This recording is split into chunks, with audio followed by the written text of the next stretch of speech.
Hello student, I hope you must be fine at home. Today I'm going to teach you the first chapter of class 7, that is poetry. The name of poem is Indian Weavers. First of all, let's discuss about the poetess of this poem.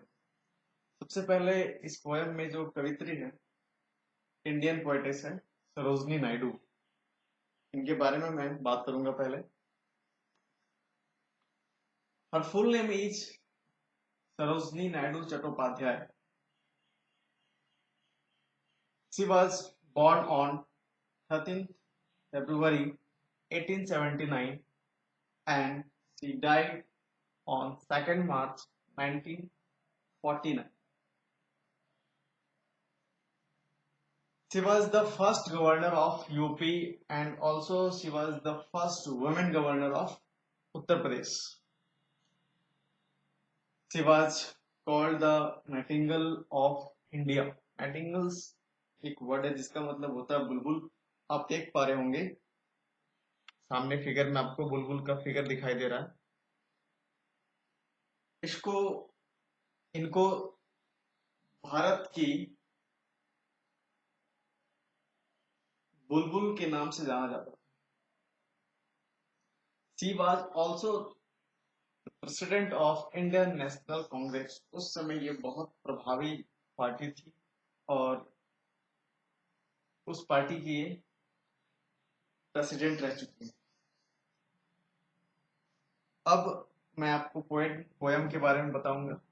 अगर आपके पास books हैं तो आप उसको open कर लेंगे, otherwise आप सामने देखेंगे। यहाँ पे मैं बुक्स की सारी लाइनें यहाँ पे आपको बताऊंगा।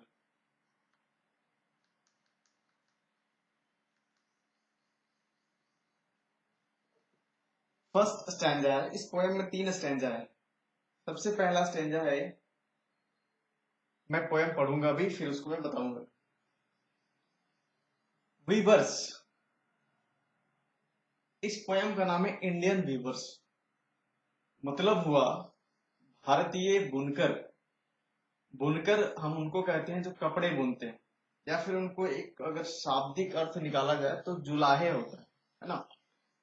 तो भारतीय बुनकर भी इसको हम समझ सकते हैं, ठीक है। इंडियन वीवर्स, इस पोएम में लाइफ के 3 जो मेन स्टेजेस होते हैं उनके बारे में डिस्कस किया गया।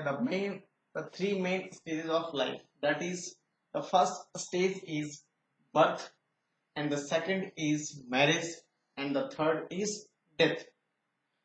इन 3 महत्वपूर्ण स्टेजेस के बारे में इस पोयम में चर्चा की गई है। हम लोग इसको पढ़ेंगे और समझेंगे। Weavers weaving at break of day. Why do you weave a garment so gay?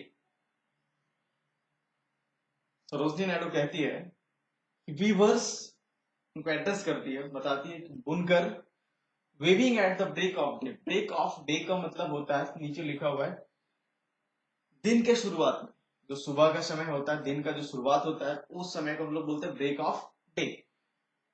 तो वो कहती है कि वीवर्स जो बुनकर हैं वो वीव करना स्टार्ट करते हैं, बुनना स्टार्ट करते हैं, कपड़े बुनना स्टार्ट करते हैं। कब? सुबह के समय में, at the break of day. और वो फिर कहती है, उनसे प्रश्न करती है, why do you weave a garment so gay. Gay यहाँ पे एक वर्ड है, गे का मतलब होता है खुश मिजाज या बहुत आनंदित रूप से कोई भी काम करना। गारमेंट का मतलब कपड़े। यहाँ पे पूछती है बुनकरों से कि इतने खुश होकर के तुम लोग सुबह सुबह क्या बुनते हो। बुनकर जवाब देते हैं, blue as the wing of a halcyon bird we weave the robes of a newborn child.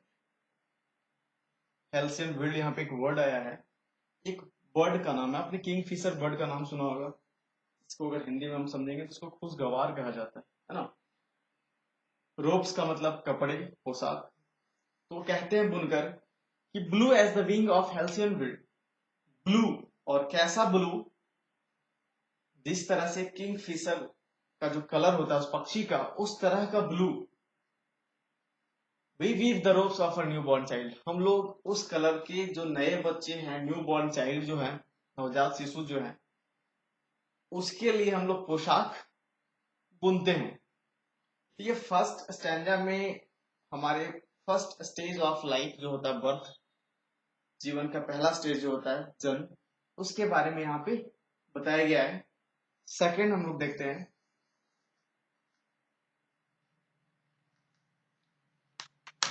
Viewers weaving at fall of night. फिर से कहती है कि वीवर्स जो है क्या कर रहे हैं, वीव कर रहे हैं, weaving at fall of night. Fall of night का मतलब होता है रात पड़ना, मतलब शाम पूरा हो जाता है, उसके बाद रात का जो शुरुआत होता है उस समय को बोलते हैं हम लोग फॉल ऑफ नाइट, मतलब रात शुरू होने वाली होती है, शाम, उस समय बुनते हैं। फिर प्रश्न करती है, why do you weave a garment so bright. Bright का मतलब चमकीला, गारमेंट का मतलब कपड़े। फिर कहती है कि वीवर से प्रश्न करती है कि तुम सभी लोग इतना चमकीला कपड़ा जो है, इतना चमकीला क्या बुन रहे हो, है ना। बुनकर बताते हैं, like the plumes of peacock, purple and green. Plums का मतलब होता है ऑफ पंख, आप जानते होंगे, पीकॉक, पीकॉक को देखा होगा सभी लोगों ने। तो पीकॉक के जो पंख होते हैं, जब वो पीकॉक अपना पंख खोलता है तो आप देखेंगे कि उसमें ब्लू, पर्पल और ग्रीन जो कलर होता है वो हाईलाइट किया जाता है ना। उसके जो पंख बने होते हैं उसमें वो ब्लू कलर, पर्पल कलर और ग्रीन कलर आपको ज्यादा मात्रा में दिखाई देते हैं जब वो पंख खुलता है पूरा। तो वही कहते हैं बुनकर कि like the plumes of peacock, peacock के पंख के समान, purple and green, we weave the marriage veils of a queen. हम लोग उस कलर की भांति मैरिज विल्स ऑफ क्वीन, मतलब मैरिज विल्स का मतलब हुआ शादी के लिए जो घूंघट होते हैं, चुन्नी होती है, जो ज्यादातर महिलाएं शादी के समय में इसका इस्तेमाल करती है ना, उसको हम लोग बोलते हैं Wills.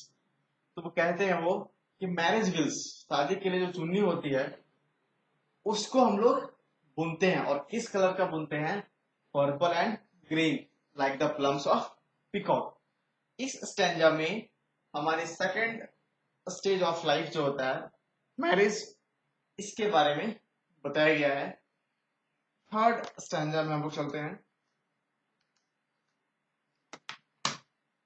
Reverse weaving solemn and still. तीसरा स्टेज है ये। सॉलमन का मतलब होता है गंभीर, सीरियस, बिल्कुल शांत होकर के। What do you weave in the moonlit chill. Moonlit chill का मतलब यहाँ हुएगा कि रात हो चुकी है ना, चंद्रमा दिखाई दे रहा है, चंद्रमा वाली रात है, और चिल है, ठंड है, मतलब ठंड का समय है, ठंडी रात। पूछती है कि इस ठंडी रात में तुम क्या बुनते हो, है ना। What do you weave in the moonlit chill.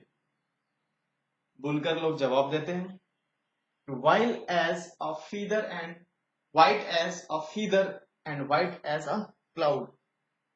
कैसा कलर, फीदर का मतलब पंख होता है, बिल्कुल पंख के समान सफेद, और क्लाउड बादल के समान सफेद। We weave a dead man funeral shroud.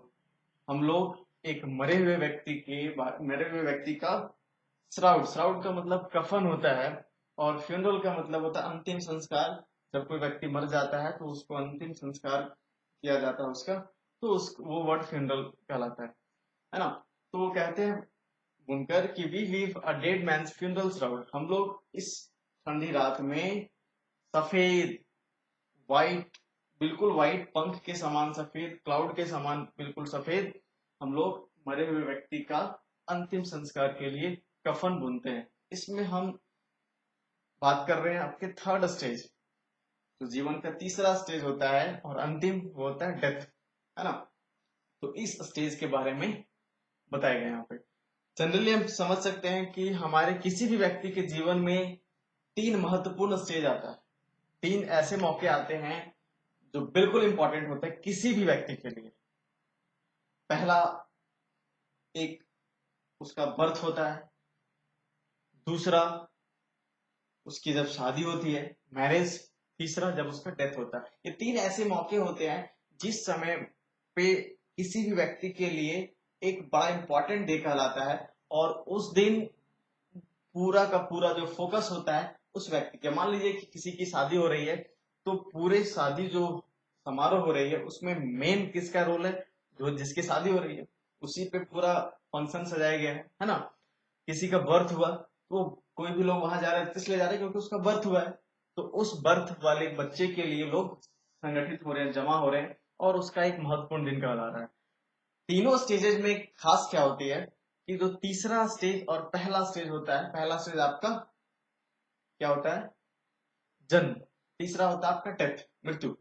ये दोनों स्टेज में उस व्यक्ति को कुछ पता नहीं होता, क्योंकि बर्थ जब आप लेते हो तो आपको उस समय उतना कुछ ज्ञान नहीं होता है, ना ही उतना होश होता है आपके पास, आप एक नवजात शिशु होते हैं। जब आप डेथ होते हैं, जब आप मरते हैं, जब आपकी मृत्यु होती है, उस समय भी आपको कुछ पता नहीं चलता है। तो तीसरा जो मेन स्टेज होता है आपका लाइफ का, जो सेकंड स्टेज कहलाता है, वो होता है मैरिज। ये एक खुशी का माहौल होता है, आप उस समय अवेयर होते हो कि नहीं ये हमारे लिए खुशी मनाई जा रही है, मेरी शादी है। इस तरह का ये 3 स्टेज इस पोयम में डिस्क्राइब किया गया है। मैं उम्मीद करता हूँ कि आपको ये पोयम समझ में आया होगा।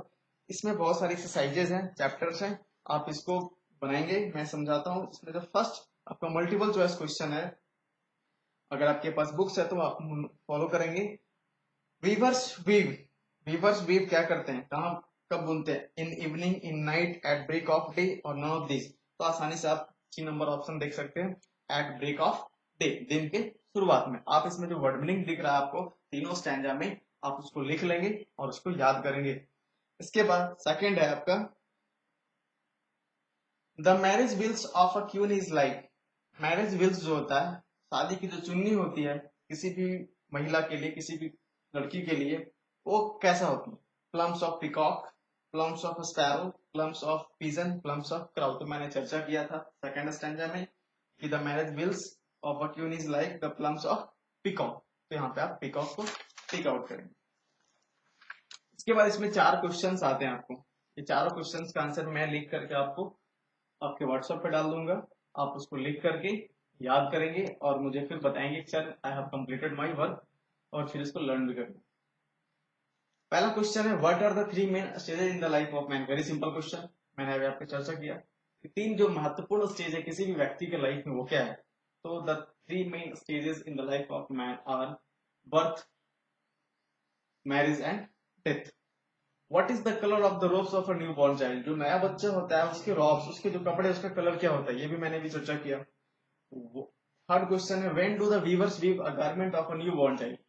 नवजात बच्चे जो जन्म तुरंत जो बच्चे पैदा हुए होते हैं, वैसे बच्चों के लिए जो वीवर होते हैं कपड़ा कब बुनते हैं, तो at the break of day, दिन के शुरुआत में, इन द मॉर्निंग आप लिख सकते हो। What is the colour of the wheels of a queen.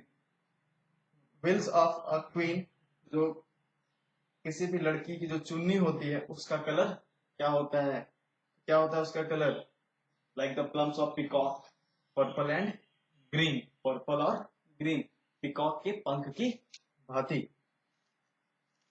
इसमें सी नंबर भी क्वेश्चन है, इसमें आप इसको करेंगे, इसमें सेंटेंस जो लिखा हुआ है उसमें कुछ मिस्टेक है, उस मिस्टेक एरर सेंटेंस को एरर फ्री करना है आपको। इसमें कोई भी एक एग्जांपल हम उठाते हैं, जैसे आई वॉज रीडिंग रामायणा, यहाँ पे एक सेंटेंस लिखा हुआ है आई वॉज रीडिंग, इसमें कुछ मिस्टेक है, कुछ एरर है। तो आपको पता होना चाहिए कि रामायण एक पवित्र ग्रंथ है, और हम लोग आर्टिकल पढ़े हुए हैं, रामायण के पहले हम लोग द का प्रयोग करते हैं, तो यहाँ पे द मिसिंग है, तो हम लोग इसको कंप्लीट करेंगे, I was reading the Ramayana. इसी तरह से आपको इसमें कंप्लीट करना है। अगर किसी भी प्रश्न में, किसी भी क्वेश्चन में आपको समस्या होती है तो आप जरूर पूछेंगे और अपना समस्या को सॉल्व करेंगे। ठीक है, थैंक यू।